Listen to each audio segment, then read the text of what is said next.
तो चलिए बुलेटिन की शुरुआत करते हैं छत्तीसगढ़ के सुकमा से आ रही बड़ी खबर के साथ। ठेकेदार की लापरवाही सामने आई है। उफनते नाले में गिरते गिरते व्यापारी की गाड़ी बची है। पुल निर्माण के बाद भी पुल से मिट्टी को हटाया नहीं गया है। चिंतलनार जगरगुंडा के बीच नरसापुरम के पास का ये पूरा मामला बताया जा रहा है। तो ठेकेदार की एक बड़ी लापरवाही सामने आई, ये तस्वीरें सामने आई है सुकमा से, जहां ठेकेदार की लापरवाही का हर्जाना जो आने जाने वाले लोग हैं उन्हें भुगतना पड़ रहा है। उफनते नाले में गिरते गिरते व्यापारियों की गाड़ी यहां बची है। तो पुल निर्माण के बाद भी यहां से मिट्टी नहीं हटाई गई है। चिंतलनार जगरगुंडा के बीच नरसापुरम के पास की एक घटना बताई जा रही है। और चलिए इस पर ज्यादा जानकारी के साथ गौरव तिवारी संवाददाता हमारे साथ फोनलाइन पे जुड़ चुके हैं। गौरव, ठेकेदार की कल बड़ी लापरवाही सामने आई है। एक तो बारिश का दौर लगातार जारी है, ऐसे में आम लोगों को काफी दिक्कतों का सामना करना पड़ रहा है। क्या है पूरा मामला, ये आपसे जानेंगे।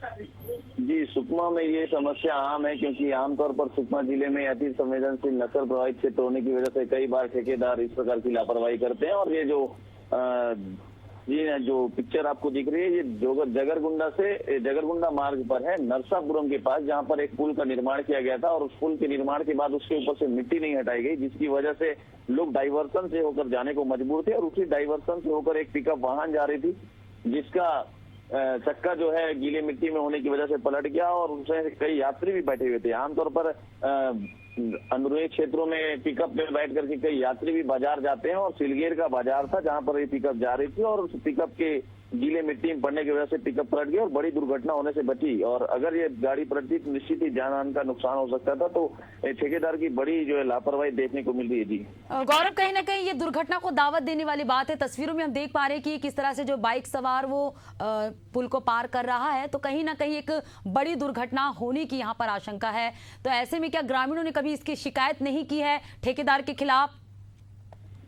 जी, आमतौर पर सुकमा में अभी सारे नदी नाले उफान पर हैं, तो ये समस्या बनी हुई है, क्योंकि इस प्रकार से नदी नाला उफान होने पर एक बाइक सवार और 4 पहिया वाहन भी इस प्रकार के इस रास्ते से होकर जाने को मजबूर है। लेकिन ठेकेदार की शिकायत होने के बावजूद भी यहाँ पर ठेकेदारों की जो है आत्मशक्ति इतनी बढ़ी हुई है कि उनको किसी भी शिकायत का कोई फर्क नहीं पड़ता, और वो अपने ढंग से ही काम करते हैं। सुकमा जिला अति संवेदनशील होने की वजह से कई बार काम करने के लिए ठेकेदार कम मिलते हैं, तो उस प्रकार से ठेकेदारों की यहाँ पर थोड़ा सा जो है अपनी कह सकते हैं कि मनमानी बढ़ी हुई है। अब पुल निर्माण के बाद उससे मिट्टी नहीं हटाने की वजह से लोग अब डाइवर्सन से जाने को मजबूर है। अगर पुल निर्माण नहीं होता तो उससे जाने को मजबूर होते तो बात अलग होती, लेकिन निर्माण हो जाने के बाद सिर्फ मिट्टी नहीं हटाने की वजह से लोग इतने परेशान हैं। तो आप समझ सकते हैं कि कैसे सुकमा जिले में जो है ठेकेदारों की मनमानी चल रही है। जी, और कोई वैकल्पिक रास्ता गौरव, जैसे कि ये पुल निर्माण के बाद जो मिट्टी नहीं हटाई गई, कहीं ना कहीं ये अभी भी वही स्थिति में है, कहीं ना कहीं लोग परेशान हो रहे हैं, तो कोई और वैकल्पिक रास्ता कि जो लोग जो है जा सके और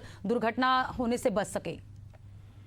निश्चित ही अब जिला प्रशासन को जब इस बात की जानकारी निकल करके सामने आए कि इस प्रकार से बड़े हादसे हो सकते हैं, और पानी ऊपर से बहने के बाद जब 4 पहिया वाहन और इस प्रकार से बाइक सवार उस रास्ते से होकर के निकल रहे, तो जिला प्रशासन ने इस बात को गौर से लेते हुए उस पर आगे की कार्रवाई करते हुए जल्द से जल्द मिट्टी हटा करके उस रास्ते के जो पुल बन गया है, पुल के ऊपर से आने जाने की जो है जल्द से जल्द चालू कराने के लिए पुल को वहाँ पर निर्देश दिया है।